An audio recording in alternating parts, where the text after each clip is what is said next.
Hi, this is Kishore and welcome to Moving Images. Before we begin, I must confess that I'm a huge comic book nerd. I've been reading comics both old and current since I was a kid. I enjoy DC, Marvel, Vertigo, and even the old Fawcett and Dark Horse comics. I love superheroes, and my love obviously transferred to superhero movies as well. I was the first one in line to watch Spider-Man in 2002, in Tamil of course.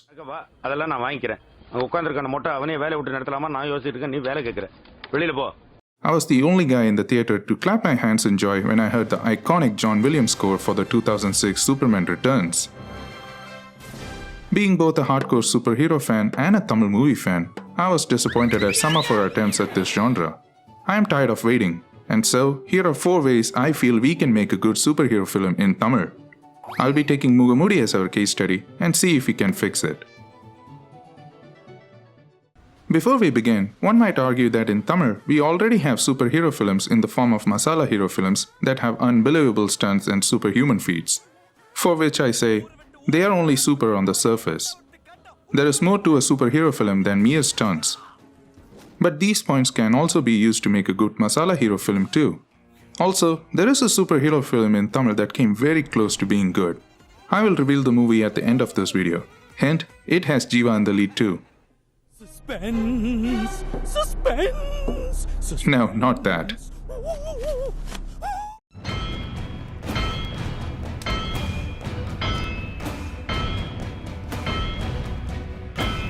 A superhero origin story has 2 key aspects, the super and the hero. The super part is about the main character's extraordinary abilities, how he gets it and how he learns to use it. The hero part is what motivates him to use the said superpower for the good.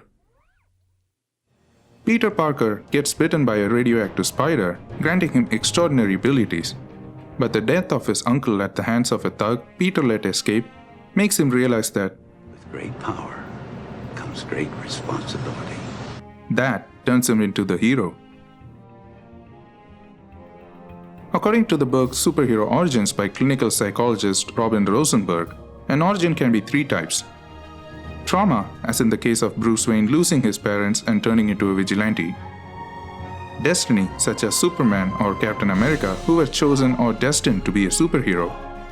And chance, such as the Fantastic Four, Hulk, and Flash, all receiving their powers through accidents.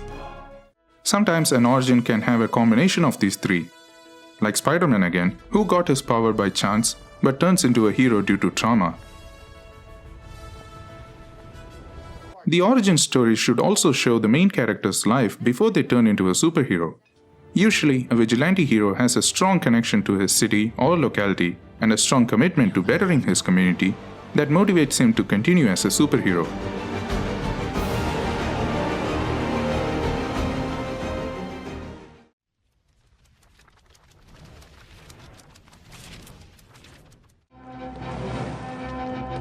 The costume is an iconic representation of the superhero's identity, hence it should be functional and should reflect a part of the character. A costume isn't highly necessary in some cases but helps establish a heroic identity. A symbol even.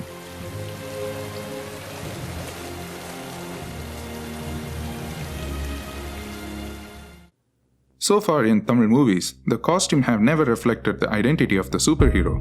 The costume had nothing to do with who they were. A good costume will help the hero in their mission and also be iconic and announce the arrival of the hero.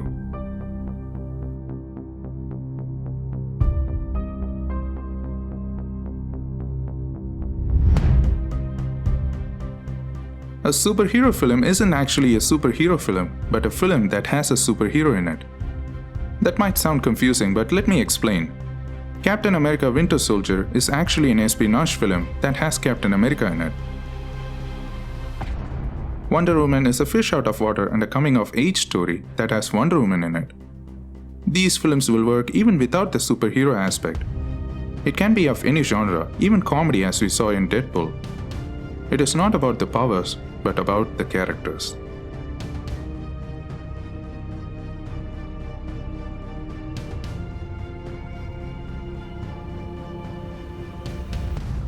Finally, the villain. Probably one of the main aspects of a superhero film. A hero is only as good as the villain is. This applies to a lot of our masala films too. You can't have a hero without adversity.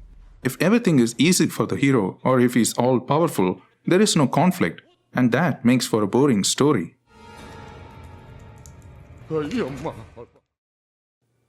A villain should be cut from the same cloth as the hero. They should be two sides of the same coin. The villain should be a slightly skewed, yet opposite version of the hero. In a comic, you know how you can tell who the arch villain's going to be? He's the exact opposite of the hero. And most times they're friends like you and me. To write a great villain, look no further than the Joker. Batman, Spider-Man, Superman. Again, no, not him. I know many would think that the Joker from the Dark Knight film is a good example. And though it showed us a great version of the character, it didn't spell out why he is the way he is.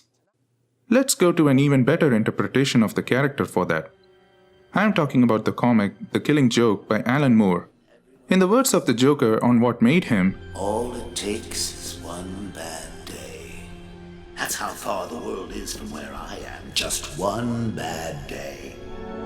Batman too had one bad day, but he chose to use that to turn himself into a force for the good. A villain's origin is usually not that different from a hero's origin, except for their choices.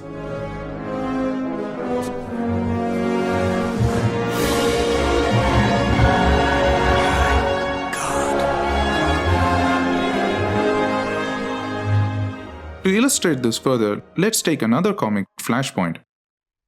Here we have an alternate history where Bruce Wayne dies as a kid in the mugging and his parents survive instead of him. Thomas Wayne, his father, turns into Batman, but he does not have the no-killing rule Bruce did. How do you have a Joker whose sole purpose is to make Batman kill exist in this world? The writers did a simple yet effective trick.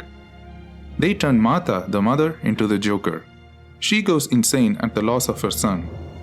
Thomas cannot kill or stop Martha now. Same event, but different outcomes. Now that's how you write a great villain.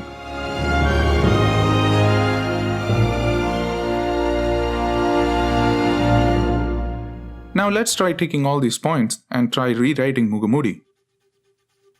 Starting with the origin, we have Lee who likes Kung Fu and that's it. He is otherwise a generic jobless hero who is berated by his father. And the reason he becomes a hero is to woo a girl and clear his name? Not very heroic. Now let's try switching it a bit. Our Lee runs a martial arts class for the underprivileged kids from the slums to give them discipline and purpose in life.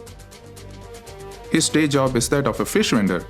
His business is constantly interrupted by the local goons, but Lee refrains from fighting them in the day. But instead, he dons a mask in the night to spoil their smuggling activities. Now, we have an interesting character and a more solid purpose for Lee to be a hero. His love for his community. Next part is the costume. The film's costume is bulky and has no great purpose. Lee is a martial artist, but he cannot move around in a bulky costume like that. A stealthy handmade costume with a prominent mask will work just fine. Remember, Lee attacks in the night, so all the goons see is just his mask and they start calling him the Mask or Mugamoodi. This gives both his costume and the name a purpose. The costume also has flaws, as they cannot stop bullets.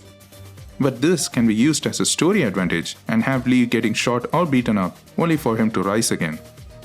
Have a better costume maybe in the second film. Finally, the villain. Oh boy. You can't write a good villain by just watching one film and basing a performance on that. Let's give our villain a purpose. Dragon is from the same locality as Lee, but is a smuggling ringleader who is destroying the community, not just someone who robs old people. With that, we have an opposite of Lee in terms of ideology. It is a huge challenge for Lee to reach him against all his henchmen and save his community. The story follows the constant battle and also some of the failures of Lee. Finally, in the climax, when they both face off each other and when Dragon realizes who Lee is under the mask, it is revealed that Dragon used to be Lee's teacher. Dragon was a good person and a great martial artist who loses his family due to some tragic event and turns into a thug by using his fighting skills. He believes that his community let him down by not helping him, and so wants to take over it by using his strength. The day Dragon lost his family, Lee lost his mentor. Same event, different outcomes. Will Lee be able to kill his old master or make him see the right path? Will he save his community? Now that is a superhero film I would love to watch. Now these points are just what I feel will make a good superhero film or even an interesting masala hero film in Tamil. It is not about the budget, but about the characters and the story that makes a good film. We did see some bad examples of superhero film in Tamil, but there is also a film that came close to being good. I'm talking about the 2016 Jiva starrer Pokiri Raja. Jiva is Sanjeevi, a guy who yawns a lot and is later revealed to possess the power of the wind. Fate brings him against Cooling Glass Guna, a notorious gangster who is weird yet funny. The film took a more comedic approach to the superhero genre, but it gets the origin, world, and even the villain right. If you haven't watched the film, then I urge you to watch it, and let me know what it did good and where it failed as a superhero film in the comments. Until next time, this is Kishore signing off saying, கடவுள் இல்லைன்னு சொன்னா ராமசாமி, காதல் இல்லைன்னு சொல்றான் குப்புசாமி. ஆள விடுற சாமி. யோ வாங்கயா.